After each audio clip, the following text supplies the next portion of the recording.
கர்த்தருடைய பரிசுத்த நாமத்திற்கு மகிமுண்டாகட்டும். ஆண்டவராகிய இயேசு கிறிஸ்துவின் நாமத்தினாலே அன்பு கர்த்தருடைய பிள்ளைகளாகிய தங்கள் அனைவருக்கும் ஸ்வீட் ஊழியத்தின் சார்பாக வாழ்த்துக்களையும் ஸ்தோத்திரங்களையும் தெரிவித்துக் கொள்கின்றேன். அப்போஸ்தலனாகிய பவுல் கொலேசேயருக்கு எழுதின நிருபம் 3ஆம் அதிகாரம் 2வது வசனம். கொலேசேயர் 3ஆம் அதிகாரம் வசனம் 2. பூமியில் உள்ளவைகளை அல்ல, மேலானவைகளையே நாடுங்கள். பூமியில் உள்ளவைகளை அல்ல, மேலானவைகளையே நாடுங்கள். என் அன்பு கடவுளுடைய பிள்ளைகளே, ப்ரியாரிட்டி என்ற ஒரு அழகான ஆங்கில வார்த்தை இருக்கிறது அல்லவா? முக்கியத்துவம். எதற்கு நாம் முக்கியத்துவம் கொடுக்கிறோம், எதை நோக்கி நம்முடைய நேரங்களை, நம்முடைய பிரயாசங்களை செலவிடுகின்றோம் என்பதை குறித்து கடவுளுடைய பிள்ளைகள் அதிக கவனமாக இருக்க வேண்டிய கட்டாயத்தில் நாம் இருக்கின்றோம்.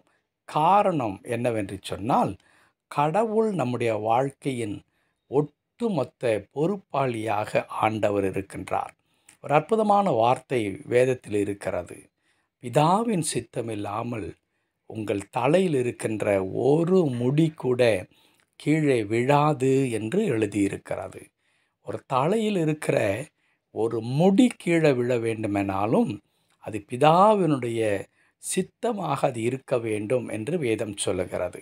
அப்படியானால் ஆண்டவர் முடிகளை குறித்து கவலைப்படுகிறாரா என்பதல்ல அதனுடைய அர்த்தம். அது எவ்வளவு சிறிய காரியமாக இருந்தாலும், அது அற்பமாக ஒரு முடியை போல ஒரு மிக சாதாரண ஒரு காரியமாக இருந்தாலும், அல்லது ஜீவனை போன்ற மிக முக்கியமான காரியமாக இருந்தாலும், ஆண்டவருடைய அனுமதி இன்றி நம்முடைய வாழ்க்கையில் ஒன்றுமே நடக்காது. கடவுள் இந்த உலகத்திலே நம்மை அனுப்பின நிமிடத்தில் இருந்து, இமைப்பொழுதிலிருந்து நம்மை அழைத்து கொள்ள போகின்ற அந்த இமைப்பொழுது வரையிலும் நம்முடைய வாழ்க்கையிலே நிகழ்கிறதான எல்லாவற்றையும் கடவுள் அறிந்திருக்கிறார். அவர் அறியாமல், அவர் அனுமதிக்காமல் நம்முடைய வாழ்க்கையில் ஒன்றும் நடப்பதில்லை. ஆகவே கடவுளுடைய பிள்ளைகள் எந்த காரியத்திற்காக, எப்படிப்பட்டதான காரியங்களுக்காக நம் நேரங்களை செலவிட வேண்டும், அல்லது எதற்கு முக்கியத்துவம் கொடுக்க வேண்டும்? பவுல் கொலேசை திருச்சபை பார்த்து சொல்லுகிறார், நீங்கள் பூமியில் உள்ளவைகளை அல்ல, மேலானவைகளை நாடுங்கள். பூமியில் உள்ளவைகள் என்பது நமக்கு தெரியும். அது பொருளாதாரம், வசதி, இப்படிப்பட்டதான காரியங்கள். இவைகளை குறித்துதான எவ்வளவேனும் அக்கறை இருக்கக்கூடாது என்று கடவுளுடைய வசனம் சொல்லவில்லை.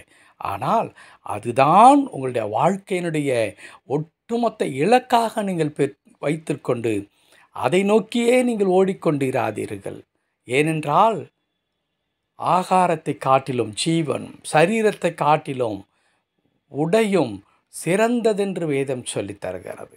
அப்படியானால் நாம் இந்த பூமியின் காரியங்களை காட்டிலும் நமக்கு மிக சிறந்த காரியம் ஒன்று உண்டு. அது என்ன? மேலான காரியங்கள், உன்னதத்தில் இருக்கிற காரியங்கள், தேவன் நமக்கென்று வைத்திருக்கிறதான திட்டங்கள், நோக்கங்கள், அவருடைய அழைப்பு, இன்னும் நித்திய ஜீவன் போன்ற மேலான காரியங்களுக்கு நம்முடைய வாஞ்சைகளை, எண்ணங்களை திருப்பி அவைகளுக்கு அடுத்ததான காரியங்களை நாம் செய்வதிலே அதற்காக ஆயத்தமாவது மிக மிக அவசியமாயிருக்கிறது. என் அன்பு கடவுளுடைய பிள்ளைகளே, இந்த பூமிக்குரிய காரியங்கள் எல்லாம் அது அநித்தியமானவைகள். ஒரு நாள் இருக்கும், அடுத்த நாள் அது மறைந்து போகும்.